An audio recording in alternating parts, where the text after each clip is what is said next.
and look at the Sichas Chelik Yud, and this is the second Sicha of Chelik Yud. The Parsha Seinem is super in our Parsha, meaning the Parsha Lech, the Torah tells us Al Dvar Tzivi HaKadosh Baruch Hu Avram Avinu Limel Esatzmei B'nei Beisei, concerning the commandment of Hashem to Avram Avinu to circumcise himself and his family. When he fulfilled this commandment, Nase Reish Lamulim, he has a title called the Reish Lamulim, the head of the circumcised. That's a loshon that we find in the Medrash, which means he became Reish Verishon, he became the head and the first, for all that entered the covenant, the holy covenant, between the Eibishter and every Yid. So he's the one, the first one. So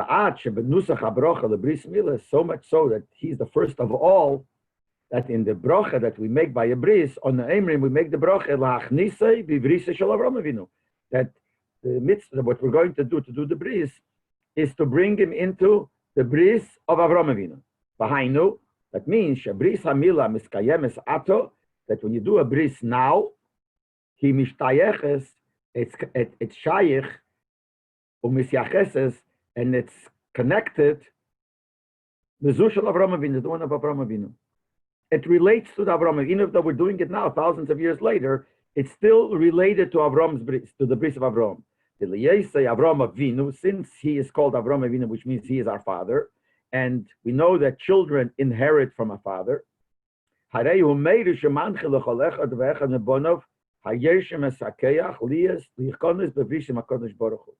he makes the children, all the Yidden, who are his children, inherit this ability to go into this covenant with Eibishter. So this is an inheritance of Avram Avinu. Now you see in Ha'orah 5, the Rebbe writes here that L'chure, when we talk about inherit, you inherit, it says in the Mishnah, a person inherits from his parents, from his father, different characteristics, different traits, but not what to do. If the father went someplace, the child also has to go someplace. That you don't inherit. So why do we say that the children, the Yidden, inherited from Avram Avinu the fact that they do the bris? That's not a trait. That's not a midah. So the Rebbe says it's not like that. This became a teva. This became the nature. So this is an inheritance of a nature, even though it seems like an inheritance of just an act, but it is a nature. And it's such a nature that's so obvious. We see that from a din. Also, if a person makes a neder, I shouldn't have any hanoah, any pleasure from circumcised people. He's also to have pleasure, use from any yid, even one that's not circumcised, because every yid is considered like a circumcised person, because it became a teva of yidden. And this is something that's so begilui, because by the Rebbe says, the din is by nedorim halecha chalaroshem b'nei odom. By nedorim, you have to follow. If you make an expression by a neder, sometimes there's a question what it means, so you follow how people use that. So here it says that if you make a neder not to have a noah from gemalate, people are circumcised. You're not allowed to have a noah from a yid that's not gemalet. That means that that's the loshem b'nei odom. That's so clear. So b'meila, this is the yid not gemalet really relates to Avram Avinu as an inheritance from Avram. And when it comes to the concepts, the rules of inheritance, we know like this. Number one, the inherit doesn't depend at all on the situation and the preparation of the child who inherits. A baby that just born today will inherit from his father. If his father passed away, he will inherit without him knowing, without him knowing. That's something that's essential automatically. The second thing we know by Yerusha, by Yerusha, by inheritance, it's not that the thing that you're inheriting changed ownership. Normally, when you give something from one Rishus to another, let's say somebody sells something, Reuven sells something to Shimon. Before it was Reuven's, now it's Shimon's. It changed hands. Now left Reuven, it came to Shimon. Or if someone gets a present, when you inherit, it's not like that. The one that inherits is in the place of the one he inherited from. In other words, he became that person. Like the Apostle says, and the Gemara in Baba Basra talks about it, and the Rebbe talks about it a lot, that the one that inherits is really in place of them. Not that the object changed, but that original person became this person, and he is in place of that person. So since we have these two rules, that when it comes to inheritance, not negate your level, not negate who you are, a baby that's just born would inherit. And you are in the place of the one you're inheriting from. For that we understand. So the bris of everyone is the bris of Avram. Because the ability and the preparation that every Yid is able to go into this bris, came as the inheritance from Avram. Since the one that inherits, in spite of whatever his matzav is, he is in the place of the one that he inherits from. So every Yid who is inheriting from Avram became Avram. So the bris of every Yid, no matter how old he is, 8 days old, is the bris of Avram, which explains why when we make a bris, the bracha is la'achnise b'bris shel Avram Avinu. We're putting in the bris of Avram. But Tzorach Lov, and the Rebbe says we have to understand. The Rambam in Pirush HaMishnayos in Sichta Chulin, Kosov, the Bir Mitzvah Zu, writes in the explanation of this mitzvah of bris. The Rambam there talks about this concept that all the mitzvahs that were given before Matan Torah, those mitzvahs change. In other words, even if we have the same mitzvah given to us by Matan Torah, the same mitzvah as it was before, it's a new mitzvah, he says. The Lashon is, I don't remember if he says that Lashon, Nitna Torah, the Nischacha Halacha. The Torah was given, it's a new Halacha. It looks like the same. Shabbos was given before Matan Torah. In Morav, before Matan Torah. And then by Matan Torah, David gave a Shabbos, it's not the same Shabbos. Yidanoshe, that's actually what it talks about in Chulin. When the Maisa happened, Avram with Yaakov Avinu and the Malach, Hashem said then that you're not allowed to eat the Yidanoshe. So the Rambam says the fact that we don't eat the Yidanoshe now is not because the Eibush said it then. Because by Matan Torah, the Eibush said it. And he says the same thing with the bris. He says like this: we don't do the bris milah because Avram Avinu did it, him and his family. We do it because Hashem commanded us by Matan Torah through Moshe Rabbeinu. So that we understand. It's true that the kayach that we should be able to do it was given from Avram, taking as a Yerusha from Avram. The mitzvah tell us the mitzvah itself, the way it's upon us, it's not a hemshech that is the same thing as it was done by Avram. The reason our bris is founded and starts from when Hashem commanded it to Moshe Rabbeinu, not from the others. Rambam makes it very clear, and he speaks specifically in the Geya, the mitzvah of Milah. Why is it called the bris of Avram? It's not the bris of Avram. It's not a hemshech to Avram. It's a new mitzvah that David gave. It's the same mitzvah, but when it was given by Matan Torah, it's a new mitzvah. But especially according to what the Medrash says, all the mitzvahs that the Ovis did to the Eibishter are only like a smell. But we have really part of the oil itself, which is a mashal the Medrash gives. When you want to get from somebody, there's perfume that gives a good smell. So you could take the smell, he could give you a smell and you smell it, so you have the smell. Or you could take a little bit of the perfume from the bottle and pour it into you and you'll get the bottle. When you get a smell, it's only for a second and that's all it is. But when you get a little bit of the perfume, then you have the real thing. So the Medrash says, based on this posuk, that at the posuk where it says Shema Turak Shmecha, that the mitzvahs that the Ovis did compared to our mitzvahs is like a smell. So when we do the mitzvahs,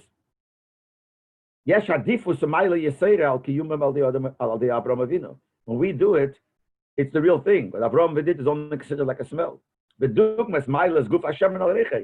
mile of the oil, the perfume itself, the smell. How come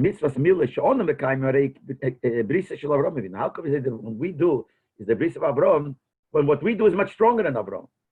Now, I just want to note one thing. Usually when Chassidus brings this medrash, it says, why is it takeh that the mitzvahs of the Ovis is only like a smell compared to the mitzvahs that we do after Matan Torah? because the mitzvahs of Ovis, they were not commanded. Avraham, Yitzchak, Yaakov kept all the Taryag mitzvahs, but they were not commanded to do it. They kept it before Matan Torah, before they were commanded. So even though they did it, it's only like a smell. But the mitzvahs that we do, being that we were commanded, that's the real thing. Now, according to that pshat, l'chura, this medrash does not fit to the bris, because the bris milah, the others were commanded. That's only all the other mitzvahs that they were not, Shabbos, Tefillah, and all the things that they did. That's only a smell because they weren't commanded. But the milah, they were commanded. But from here, we see that the Rebbe learns that even though they were commanded, Avraham was commanded mitzvahs milah already, it's still not the same like Matan Torah. So even that, we would consider that it's like a smell versus the real thing.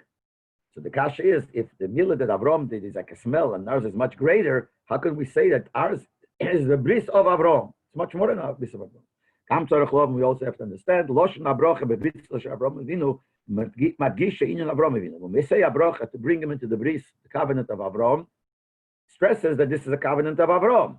Wouldn't it be better if we say that we're bringing him in a covenant with the Eibishter? Bringing in a covenant with the Eibishter. Why do we mention Avraham Avinu here?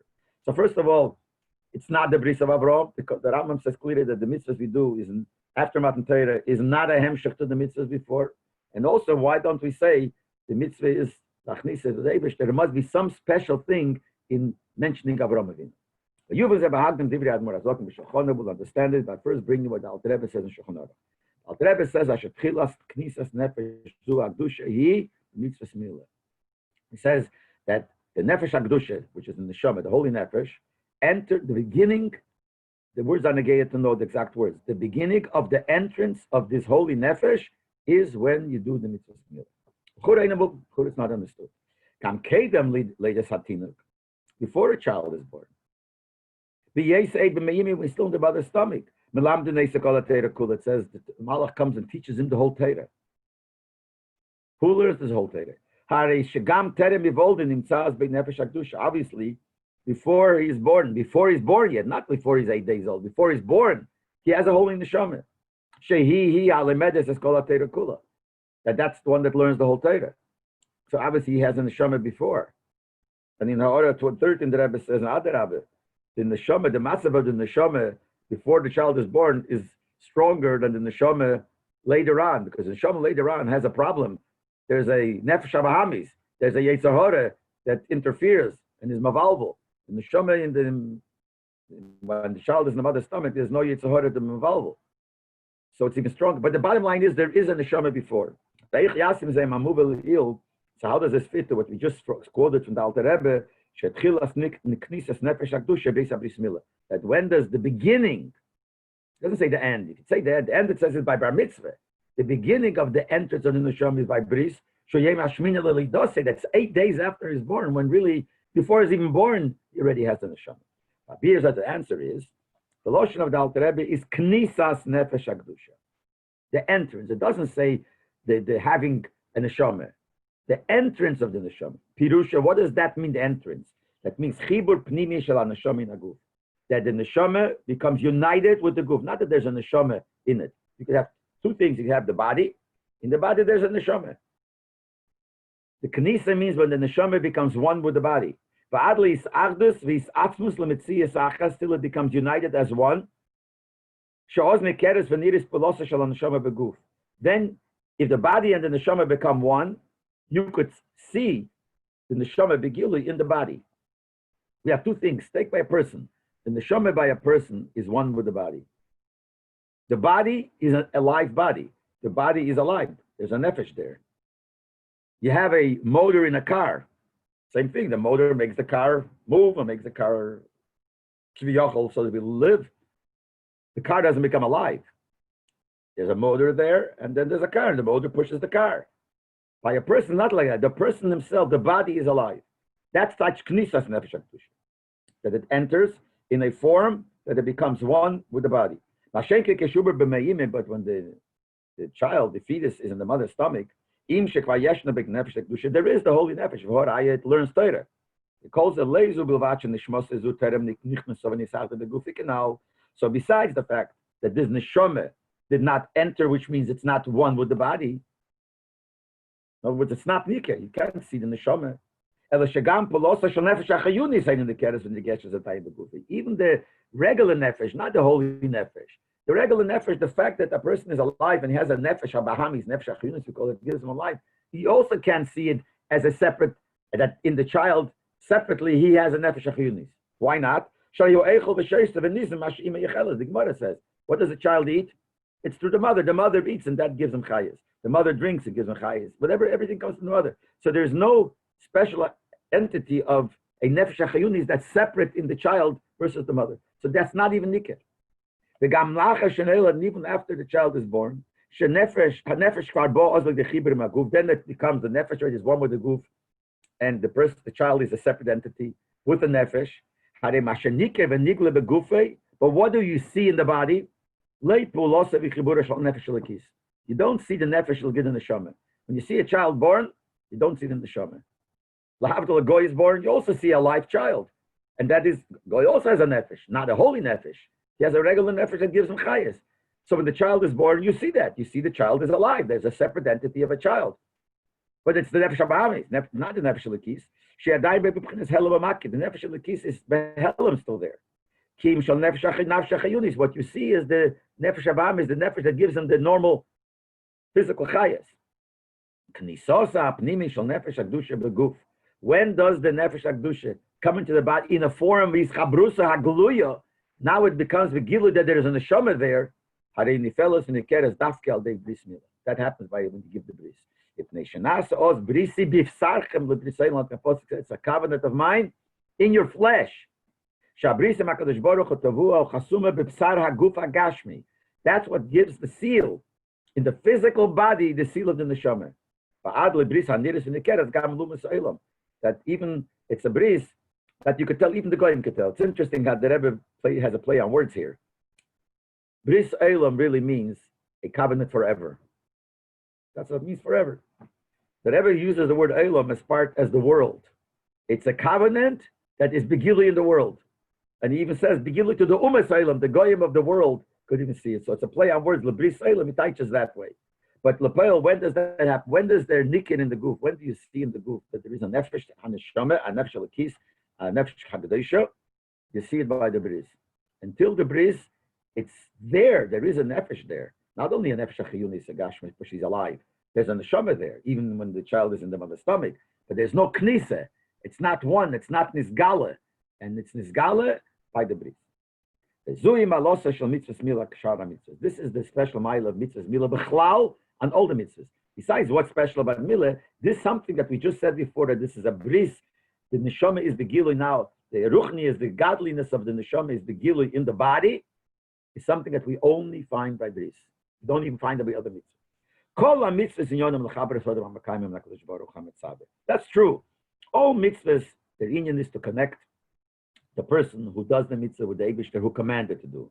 Because the word mitzvah is loshen tzavsa v'chibur. The word mitzvah comes from the word tzavsa, which means connection. This connection that the mitzvah makes between the Yid and the Eibishter, you can't tell in the body. I'll give you an example.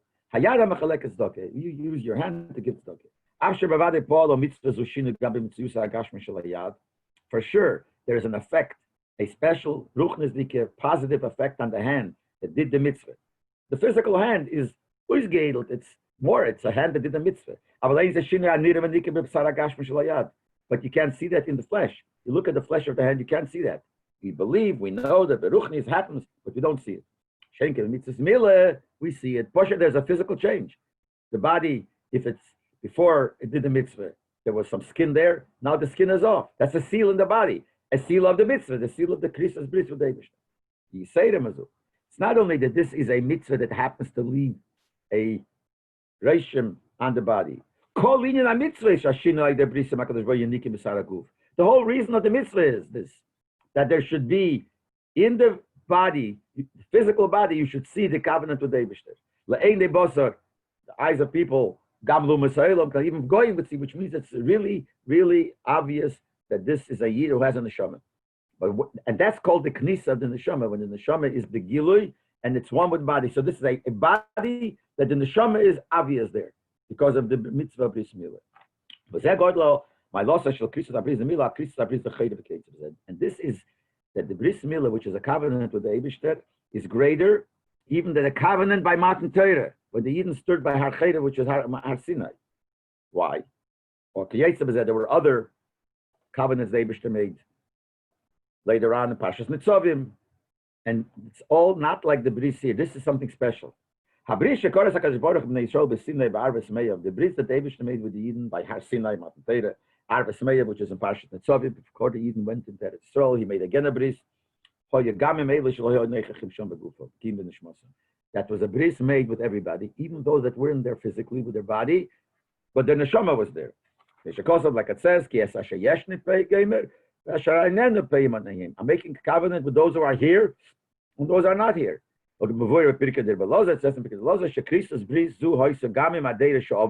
This covenant David made were also with the people from the previous generations.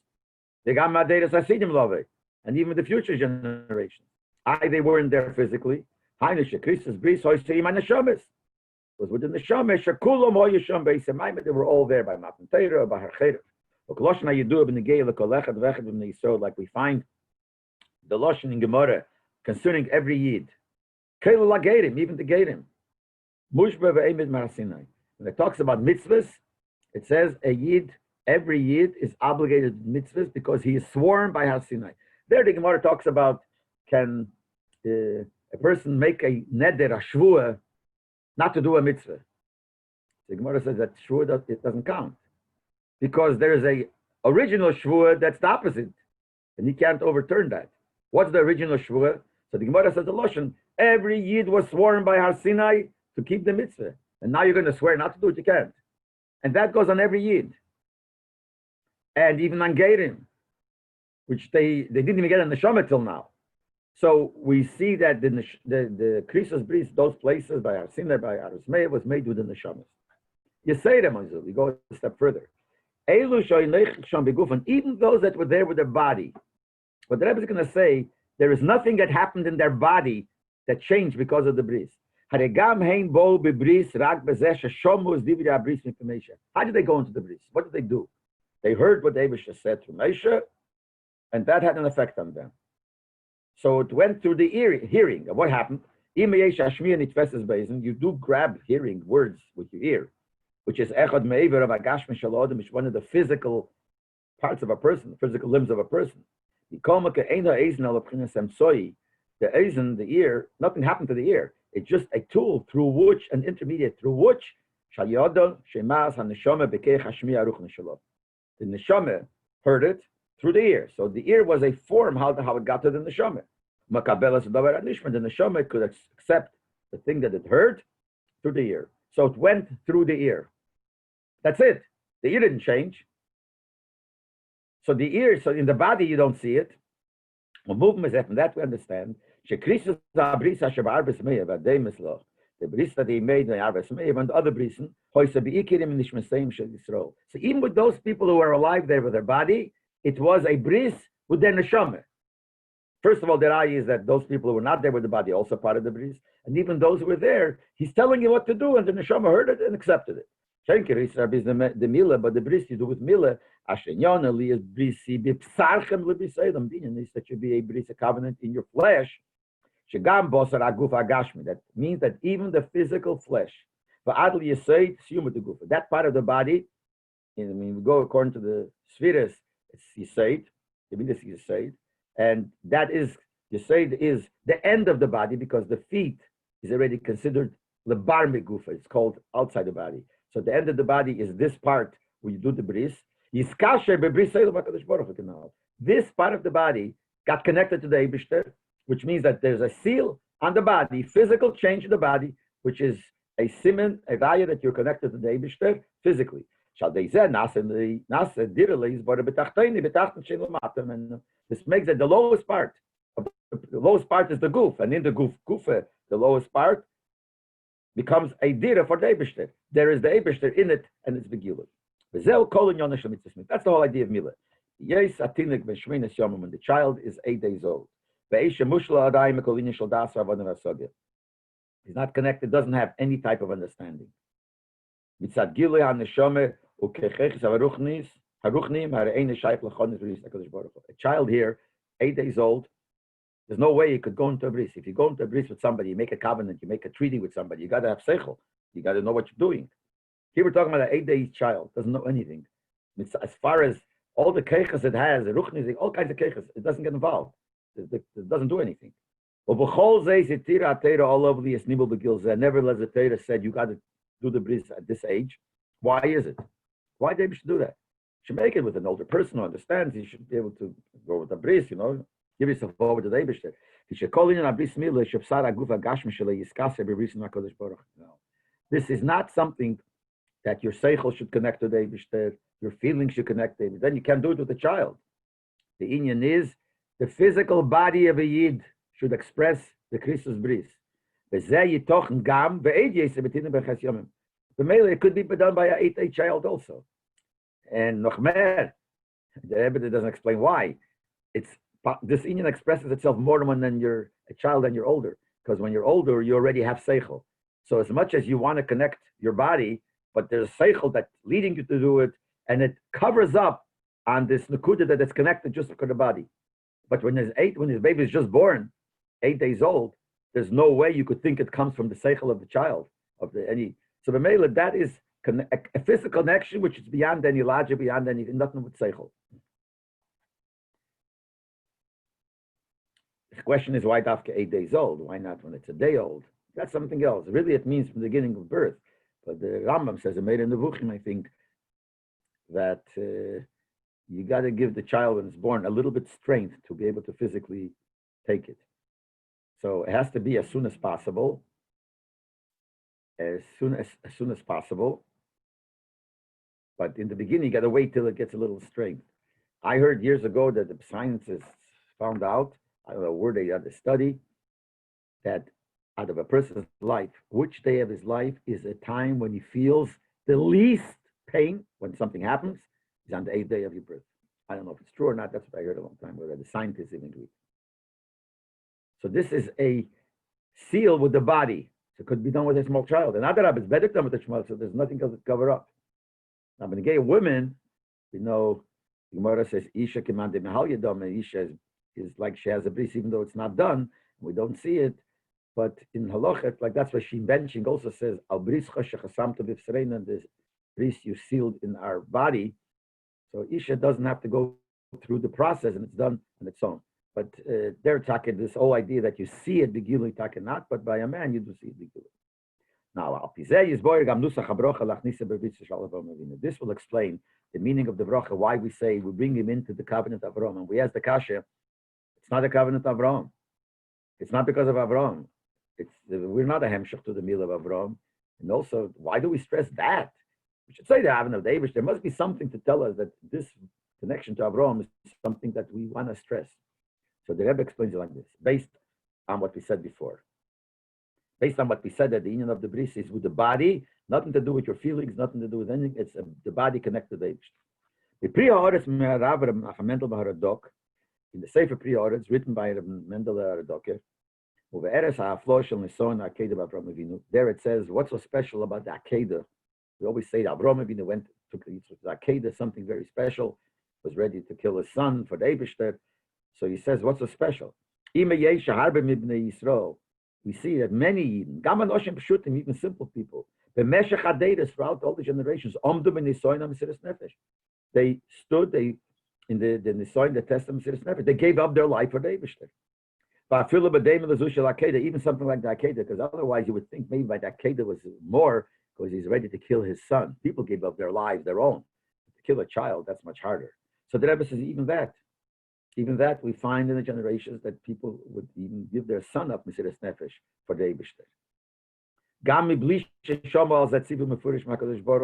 And they did not hear from the Eibishter clearly do that. It's halacha that they did it, but not because they heard from the Eibishter. And Avraham Avinu heard it from the Eibishter. So what's the big deal? Imagine any you do it, hear it from the Eibishter. So what's so special about Avraham? So he explains, we see that the Maila, we always explain the Maila of Avraham. In the Nisoin of Akedah, the reason is He was the first that had this nisoyin. And anything of that sort, when it's something very hard to do. So to be the first one, that's the hardest. And he's going to explain, like, if you know other people did it, it makes it easier to do. But the first, it's like it says, that everybody brings in the order. When it starts, everything that starts is when the first one already opened the pipe, he started it, he paved the way, it becomes easier for people later to follow on his way.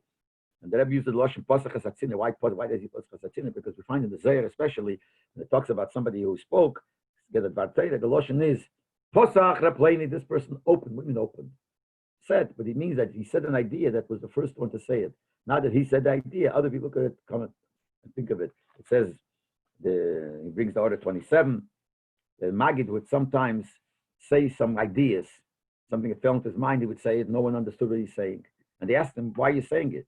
Came into your mind, and we don't understand it, what's the purpose? So he said, now that I brought it into the world, now other people could figure it out, could understand it.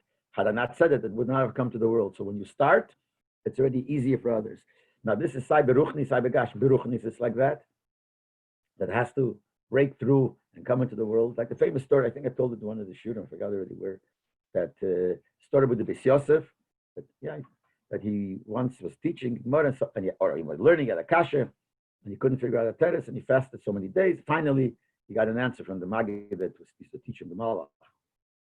And later on, not long, he heard a simple, he was learning Gemara and teaching Gemara, and someone asked the question, and the guy on the spot answered the teres. He took 40 days or whatever to learn. So he felt very bad. So he asked the Malach who was teaching him. So he told him, it was something that wasn't in the world. You worked hard to bring it. Now it's there. Everyone could learn it. That's Aruchnisdik. But then the Gashmi is also. We see it lahavdil and Gashmisdik things.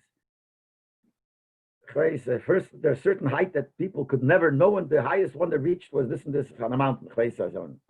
Then you hear, one guy beat the record.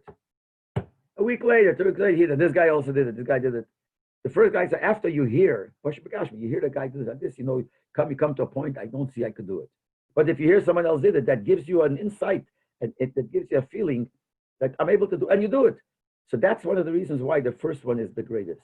So now that Eden haven't said it's nefesh, because already they're not the first, so a lot of people did it, so we could do it. Avram Avinu was the first. So that's why Avram Avinu is special. So he says like this. When do we say that the first is special and the other ones are not that special? It's only something has to do with the person's understanding, the person's feeling, the person's aveda. In order to overcome the hardships and all the obstacles in this inyan, so when a person knows, it's not hard, but I know someone else did it already. He overcame all these hardships. So you know it and you feel it. Certainly, if it's your father that did it, and you open this pipe, called Israel, for him and all the Eden, he helps him. And the reason we use the Lashon pipe, because when you have a pipe, you have a faucet, and there's no water coming down.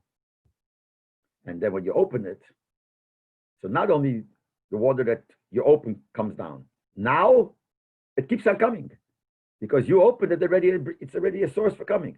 So when you know that someone did it, so he opened it, and you know he did it, and it's possible, so more people could do it. But if the discussion is, the subject is something that has nothing to do with the person's knowledge and the person's doing. We're talking about an act, a physical act that has nothing to do with your preparation, your feeling, how you feel. And this is the bris that we said before. The whole idea of the bris is that your body, it's not no feelings, nothing. It's just that the body becomes close to the united. Certainly when it's by a child, has no control and no influence on his spiritual keches. Nothing will help. Makes no difference if someone did it before or not.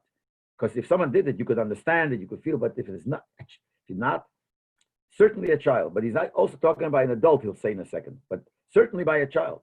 So when it comes to the bris, the millionth person that did the bris versus the first is the same. There's nothing special in the first. In the act, the one that could be number a million is a first. Because whatever happened before makes no difference. He has no help from what happened before. So that's even by a child, especially by a child, I mean. And remember, the same thing is what happened if he didn't do a bris till he was older. So now already he understands. Or by a ger, that's Schapiro. A ger is an older person, and you do the bris then. He does have seichel. He does have feeling. So by him, you could think that when he does the bris, what's happening here is that the fact that there was somebody before him, the first, should help him because he understands, oh, I could do it also because someone else did it. There's no, even by an adult. The liyei shekol ikra shemitzvus milu lahachnis as abosar agashmi mamish, like the pula gashmi brisim hakadosh baruch hu. Since the concept of bris milu, even by an adult, is not the connection that you feel or anything that you feel to do. The inyan of bris, as we said before, by anybody, is the physical act, and that's it. That's what the bris is to. The flesh, the physical flesh, gets a seal of showing the bris. As we explained before. How do you move? And for that we understand that when you do the act of the bris, so the fact that there are in ruchnius, in your feeling, doesn't mean in ruchnius after godly, in your spiritual things, which is not physical, that you understand it and you're able to pale and he pales because he has this feeling and this understanding. So this doesn't affect it because we're not talking about that. We're talking about just the physical act. The fact that there was a first one, and that gives keich to the later ones. And even the fact that you got it as a Yerusha. All that has to do with the feelings, which we call with the keiches hagluyim, not with the physical act. That's what is there before, and you feel that, yeah, in those things it'll help. But not in the fact that you push it in the physical body changes it.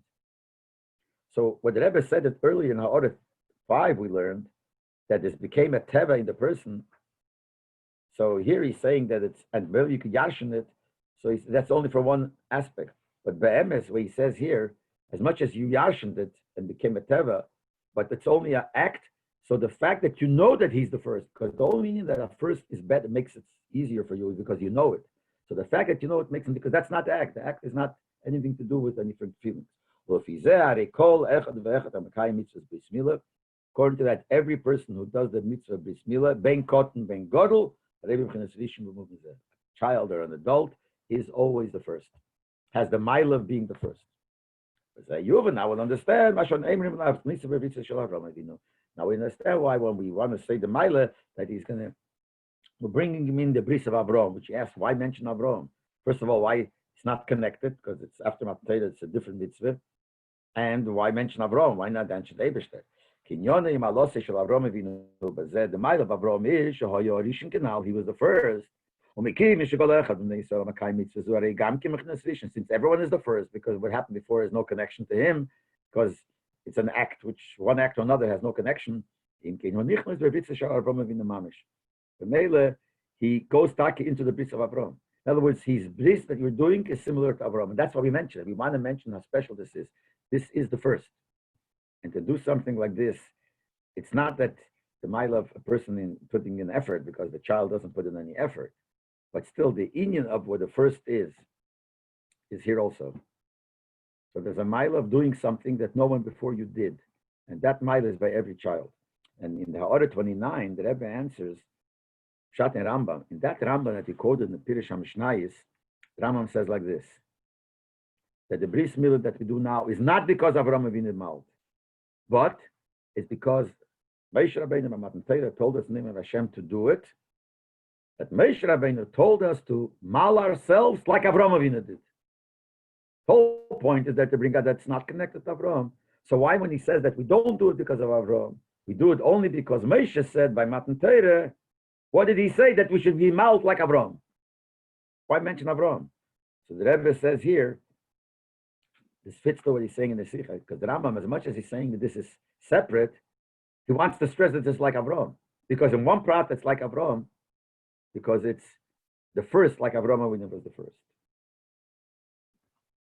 Then the Rebbe says, this will explain something else that needs explanation.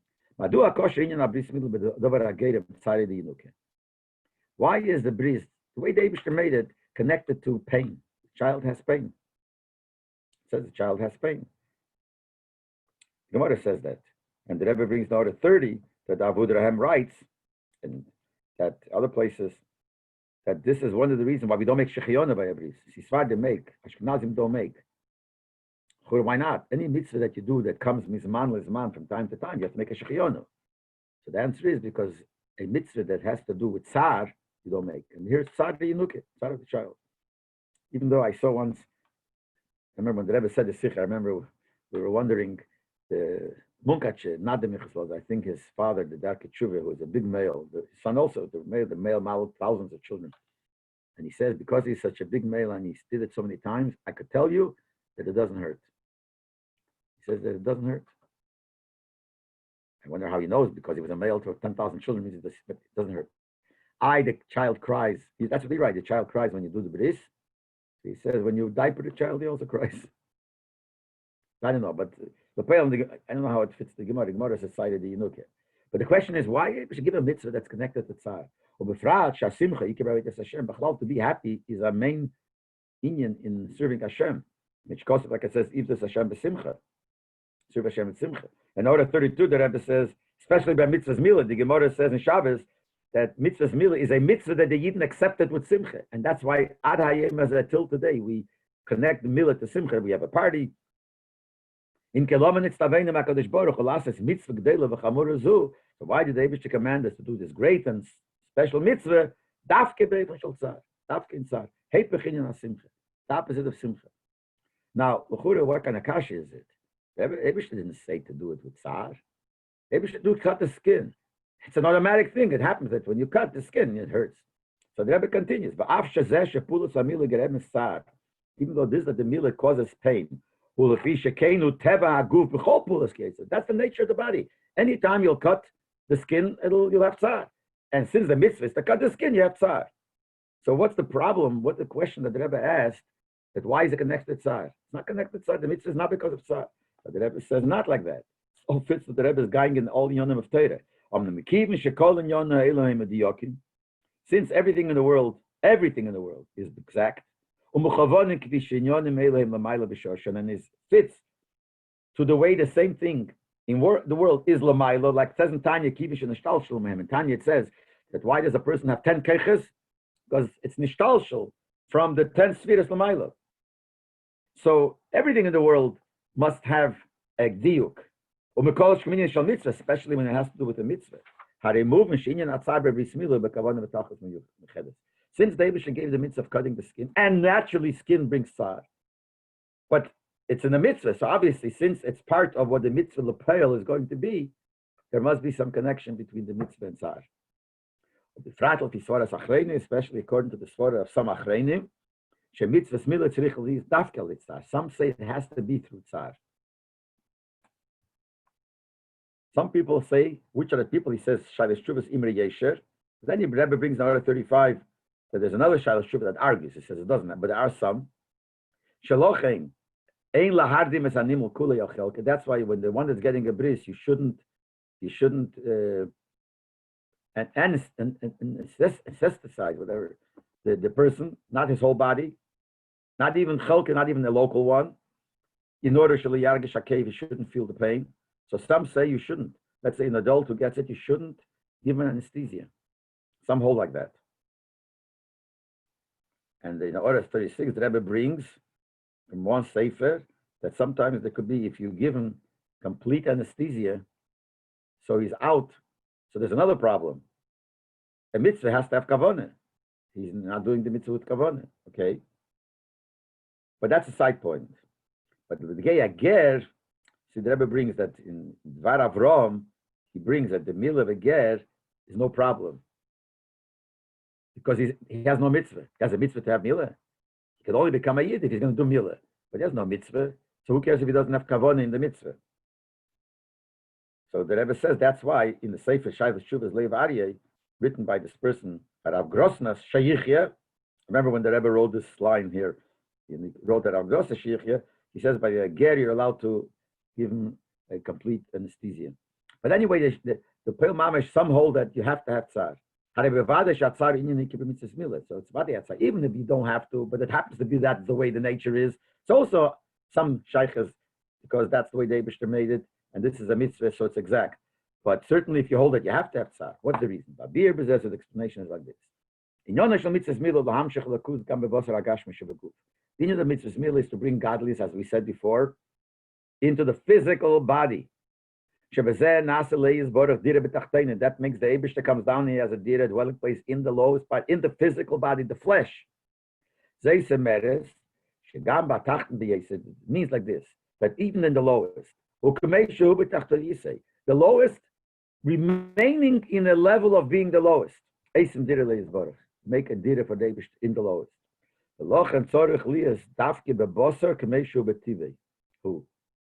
That's when the Eibishter was said to do the mitzvah meal in the flesh, because the flesh is the lowest. In the flesh, that's the lowest. When is it really the lowest? If it feels pain from the mitzvah. If it wouldn't be so low, and you do a mitzvah, who could have pain from a mitzvah? A mitzvah, you don't have pain. It's such a great thing. If you have pain from a mitzvah, that shows that it's so low that the fact that it's a mitzvah will not change the feeling. So the kavanah is in the flesh as it is naturally in its own nature. Mukte b'chol chunesav, having all its own normal attributes. Ashegam b'boser kazeh, even the flesh like this. Shomargish sar bedover, b'dvar mitzvah, that he feels pain from this, and even though it's a mitzvah, shetzorach bi lias be'ahepech mezeh. Really, it's a mitzvah. You have to do it with simcha. And nevertheless, this is a case where this part of the body, or the part of the body, feels pain, which means it's a very, very low madrege. It feels pain from a mitzvah. Well, really, you should feel simcha. Even in such a low madrege, because it should connect itself to the Eibishter with a briselo. So this is connected to before, that the kavanah of the bris is to come down very low into the bosser. And he says, into the bosser, such a bosser which feels tsar. And that's why you should take a leap the tsar, according to those shittas. Because if you take away the tsar, you're making that this bosser is not that low, it doesn't feel tsar. The bosser is feeling tsar from a mitzvah, it shows that it's pretty low in level of dargis. By the lesson we take from here, and the lesson is going to be from the last thing, that if you have tsar, it's part of the mitzvah. And that's going to be the lesson. Admor Azor in case of Shulchan, the Alter Rebbe writes, "Ein lo adam reshus al gufi klal." A person has no balabat, no ownership on his body. The tzayre b'shum tzayre, you can't cause any pain to your body. The movement is ever pashtas, and that we understand very simple. She'ein lo adam rashoy lechapes acharei saskas binyan hashigim yigim litzar. You're not allowed to look for things to do which will cause you pain. Because there's still, the Rebbe says, "Shanid no binyan shel shlichus lases leis bara dira b'tachteinim." But when it comes to make a dira b'tachteinim, when you're a shliach, and the shlichus is to make a dira b'tachteinim. Ozare adarabe, then is the opposite. You're not allowed to hold yourself back from doing the shlichus because it's going to bring you tsar. You have to look. Who understands the ways of the Eibishter? Maybe your shlichus is to have the tsar. If it's a shlichus of dira b'tachteinim, just like by the bris is dira b'tachteinim, and that's why it goes along with tsar. So anytime you have to make a dira b'tachteinim, which is the gather of shlichus, the Rebbe speaks clearly about shlichus. So if there is tsar, don't try to avoid it. Don't try to avoid the tsar. That's when the stand. Someone got the position of such a shlichus. So you can't rely on his own estimation, evaluation. Whether you should take the shlichus or not. You make a cheshbon. Why should I take the shlichus? Has tsar. That shouldn't be part of your cheshbon. Person is his own korev. Maybe your mind, you'll twist your mind. You might twist your mind, will work crooked to figure out an idea that you shouldn't take the shlichus because of the tzad. It is true, you have to tell the one that sends you, which means the Rebbe, you could write, when you write to the Rebbe asking, should I take this, you could mention that this will have hardship. But the decision whether this should stop you from the shlichus, you can't decide on your own. So has to be from the one that sent you. He certainly doesn't have an ulterior motive. He only cares about lasas dir b'tachteini. The contrary, he give yourself over to your mission with all your keiches. Besides the fact that the shaleach gives you keiches, you will put in your own keiches as much as you can. Certainly you'll succeed. You will fulfill the shlichus the way you're supposed to. If you don't care about the tzad, you'll be matzliach that you won't even have the tzad.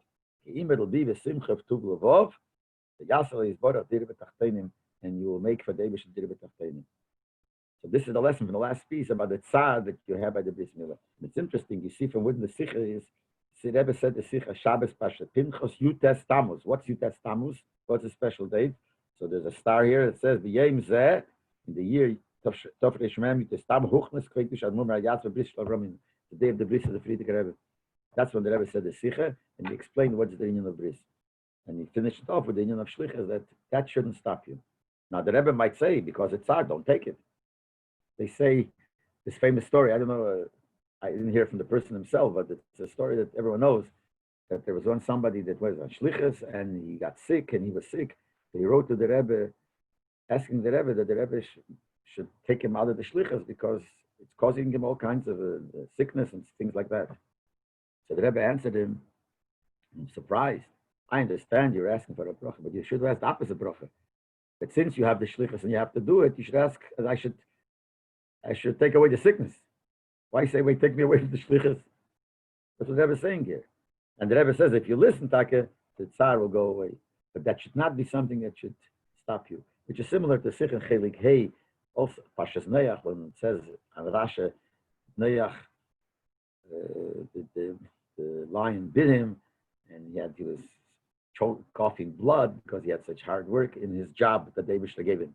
Then the Rebbe spoke very sharply, even the way it's the Sichas is pretty sharp about the shlichus, that don't give it up because you cough blood and because that you got to do it. So this is the same lesson that he says here. Okay. We should finish it. Yeah, no one should have we'll do our job and do our mission and no tzad.